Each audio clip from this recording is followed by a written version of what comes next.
Assalomu alaykum hurmatli obunachilar. Xo'p, sizlarga aytmoqchi bo'lgan gapim, sotuvchilarga bu narsa odamlarni aldab sotmanglar.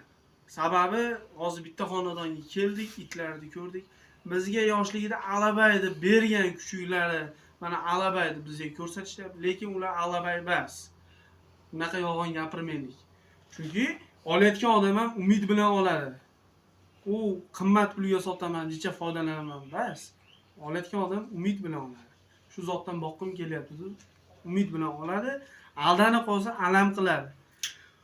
Mana bu zot alabayda berilgan zot, lekin aslida cho'pon. Yaxshi, holatlari zo'r sotilar ekan. Nomerlarni qo'yib o'tamiz buni ham. Xo'p, bular ham bor. Bunisi ham sotiladi, bu ham cho'pon. Holatlarni qo'yib o'tamiz. Nomerlarni yozib qo'yamiz. Aloqaga chiqib bemalol olasizlar.